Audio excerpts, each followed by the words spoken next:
dépeçage par nos forces armées des terroristes leur infligeant de lourdes pertes.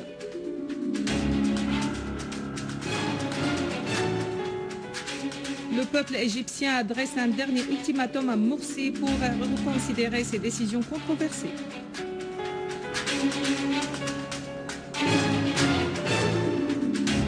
L'Assemblée générale des Nations unies approuve à l'unanimité une recommandation demandant à Israël d'adhérer au TNP.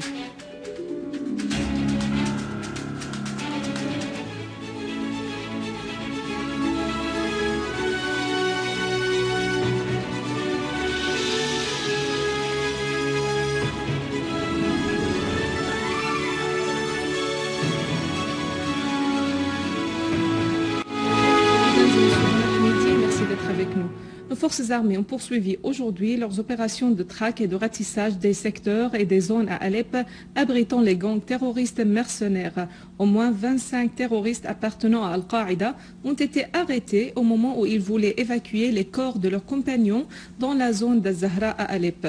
Une autre unité a liquidé grand nombre de terroristes opérant sous le pont de Nayrab et saisi également leurs armes. Et dans la banlieue d'Alep, l'armée arabe syrienne a éliminé dans le secteur de Sfera un groupe de terroristes d'Al-Qaïda, dont 5 Tunisiens.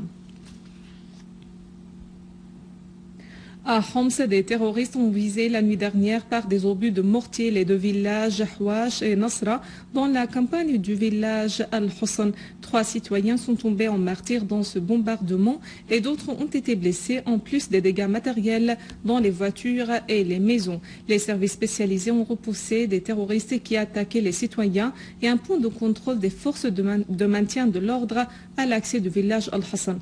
4 agents des services spécialisés sont tombés en martyrs et des terroristes ont été tués et blessés dans ces affrontements.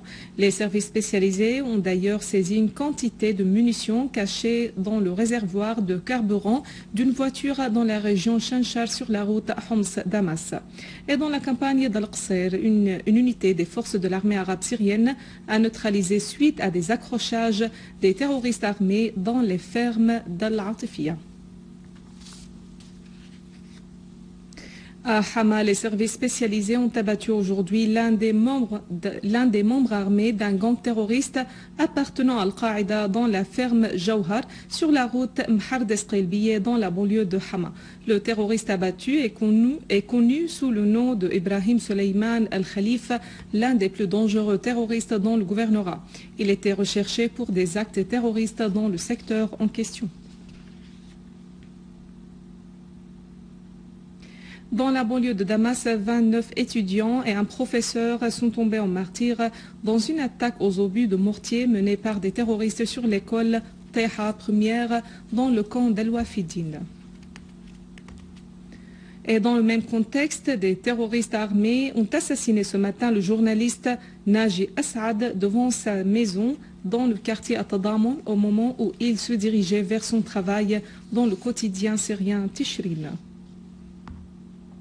À Arbin, dans la banlieue est de Damas, une unité de génie militaire a désamorcé 4 engins explosifs lors d'une traque des groupes terroristes d'Al-Qaïda dans cette région. Une source au placé a indiqué que les terroristes avaient planté des engins explosifs près de la mosquée de l'imam Ali bin Abi Talib. Pesant entre 30 et 50 kg, les engins étaient télécommandés.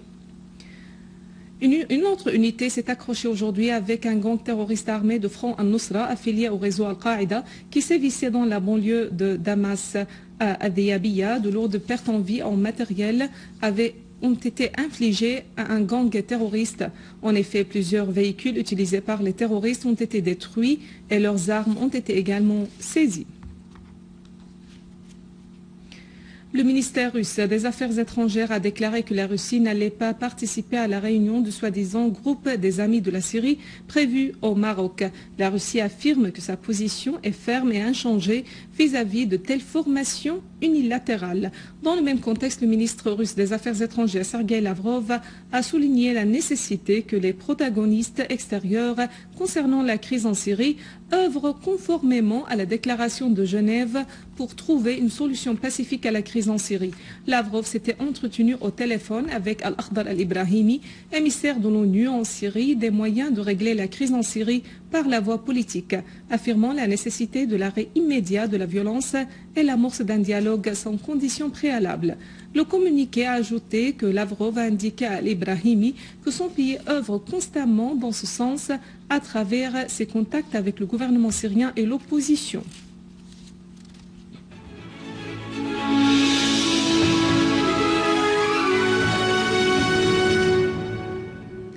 Les manifestants égyptiens ont commencé à affluer sur le palais de la République Al-Ittihadiyya au Caire pour prendre part au grand sit-in, le dernier avertissement auquel 1 million de manifestants sont attendus. Cette manifestation a été convoquée par plusieurs mouvements et forces politiques révolutionnaires pour confirmer le refus de la déclaration constitutionnelle promulguée par le président égyptien Mohamed Morsi, qui persiste à proposer le projet de constitution au peuple égyptien par référendum. Les forces de l'ordre ont été mises en état d'alerte en mettant des barricades, des blocs en béton et des fils barbelés en prévision de cette manifestation grandiose. Les agents de l'ordre et de sécurité se sont déployés tout au long de la route menant à la place At-Tahrir et au palais présidentiel, encerclant et isolant ainsi tout le quartier de Masr al-Jadida. La capitale égyptienne n'a pas connu de genre d'état de siège depuis 30 ans. À New York, l'Assemblée générale des Nations unies a voté à la majorité de 174 voix en faveur d'une résolution appelant Israël à rejoindre le traité de non-prolifération nucléaire TNP et à ouvrir ses installations nucléaires devant les inspecteurs de l'Agence de l'énergie atomique de l'ONU. La résolution appelle Israël à rejoindre le TNP sans retard et à s'abstenir de la possession de nouvelles armes nucléaires ou de les produire et à ouvrir toutes les installations nucléaires israéliennes devant les inspecteurs de l'Agence de l'énergie atomique. À noter que 6 pays de l'Assemblée générale se sont opposés au vote alors que les États-Unis et Israël se sont abstenus. En Iran, la marine des gardes de la révolution islamique iranienne a indiqué qu'elle a réussi à faire descendre un drone espion appartenant à l'armée américaine sur les territoires iraniens. Une fois l'appareil en question avait survolé l'espace aérien iranien, les gardes de la Révolution ont tout de suite procédé à la maîtrise électronique de l'appareil sans qu'il s'abîme.